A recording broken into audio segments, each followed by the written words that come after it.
Yo S class heroes, today I will be telling you about some of the coolest details of One Punch Man which you might have missed while enjoying it, so let's start without any further delay. Number 1. In episode 12 of season 1, when Saitama was fighting against Boros, he uses his move consecutive normal punches. If you see the hand of Saitama closely, then you will realize that Saitama used only one hand in it. For looking for the first time, it feels like that Saitama used both of his hands, but in reality Saitama uses only one hand. Number 2. In episode 12 of season 1, when Boros was talking about his move Meteoric Burst, he says that it shortens his life. At this point, if you see the corner of the screen, you will see the moon. And at this place you can see that moon is in the left side of Boros. Now in the next scene Saitama lands at the right side of Boros. You can see here, but when camera shifts to Saitama, there is a moon behind Saitama from which he just jumped. But how is this possible? Because earlier we saw that moon is in the left side of Boros and Saitama landed on his right side. So how can the moon be in the left side of Boros? Number 3. In the episode 5, when Genos attacks Saitama with his fire beams, it burns the bit of surface as well.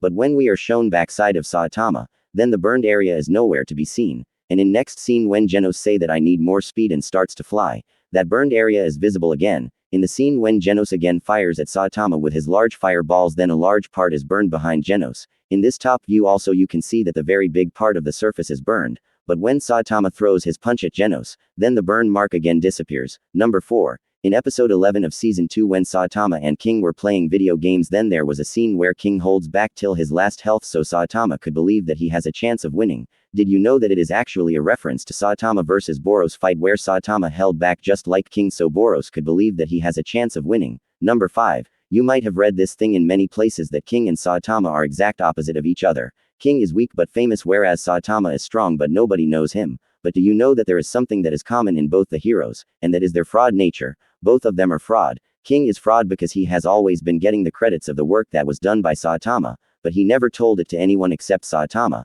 And Saitama is a fraud because just like people believe that King is the strongest guy though he is not, just like that Genos believes that Saitama is teaching him how to become stronger. But in reality, Saitama has taught him nothing except consecutive normal punches, but unlike King, Saitama is not cheating with millions of people. Number 6. Saitama's physics. If I ask you that what are the abilities of Saitama, then you will say that it's pretty simple. He is the strongest guy in One Punch Man and is very fast and can jump to a really long height. But what if I tell you that Saitama don't just have super strength or super speed, but he has one more ability which you have seen in anime but you haven't noticed yet, and that is sense of physics. His physics calculations are better than anyone else. You can take the example of Saitama destroying the meteor or jumping back from moon to earth. He made a perfect calculation about the force he should accelerate and made a perfect jump without damaging the building or the moon in both the cases. Number 7. When Genos and Deep Sea King were fighting against each other, there was a scene where Genos kicks Deep Sea King on the roof of the shelter and then attacks at him and breaks down the roof of the shelter. But my point is that when Genos and Deep Sea King lands on the floor,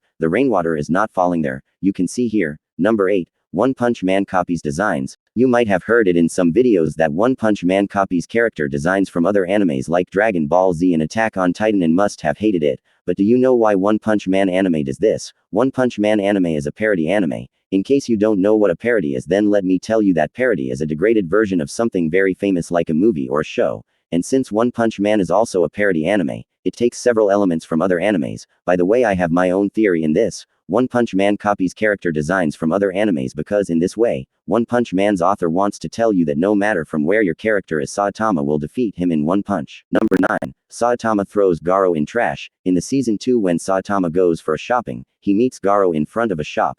Garou misunderstands that Saitama is here to finish him and attacks on Saitama, but Saitama does not like interference with his shopping and hits on Garou and Garou falls on the ground. But when he wakes up in the morning, he finds himself in the trash. Do you know who threw Garou in the dustbin? I believe that it was Saitama. Since Garou is too strong for any civilian to pick him up, maybe Saitama was the one who threw him in the trash instead of calling for an ambulance. Maybe because Garou interfered with his shopping. Number 11. One Punch Man Season 1 intro is an ironic joke. Yes, you heard it right. One Punch Man Season 1 intro is an ironic joke. Now if you are confused and wondering whether what am I trying to say, then let me tell you that in One Punch Man Season 1 intro we saw that intro had Saitama punching literally every monster with badass looking biceps and a serious face, but in the show Saitama is completely opposite. Do you know why is that? This actually holds a meaning that the intro is how Saitama and we thought that what being the strongest feels like, and in show it was shown that how being the strongest actually feels like. Number 12. Genesis backstory. Now the moment you all been waiting for, let's discuss a very logic-making conspiracy theory about Genesis' past.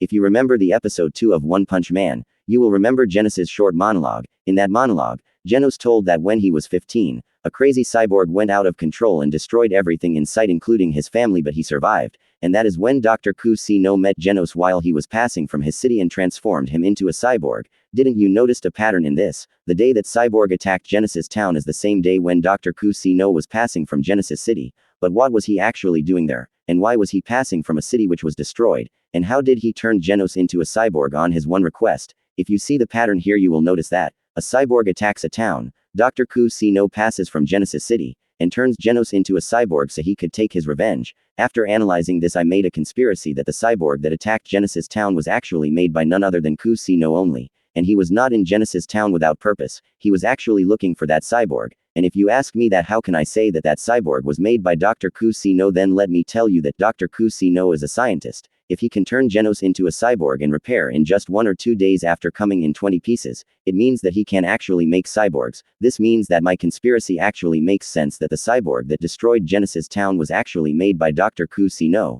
And the reason why he transformed Genos into a cyborg is because he feels guilty that because of him Genos' city was destroyed and many people died, and since Genos is the only survivor of the cyborg, he is using Genos to find that cyborg and destroy him. This is just my conspiracy theory and nothing else. This may be wrong, I just made it up after my analysis. Only time will tell the true story. Number 13. Orochi Foreshadowing. If you have read the manga or has watched season 2, then you will be familiar with Monster King Orochi. But do you know, Orochi didn't appear for the first time in season 2. Actually, he appeared in season 1 as well. In the intro song of the season 1, at the duration between 29 seconds and 30 seconds, we get a glimpse of an enormous monster. If you notice the face of the monster properly, then you will realize that his face is very similar to Orochi. And if you are a hardcore fan of anime, then you will know that in animes, nothing is similar, there are only references, so this means that this is actually Orochi's foreshadowing.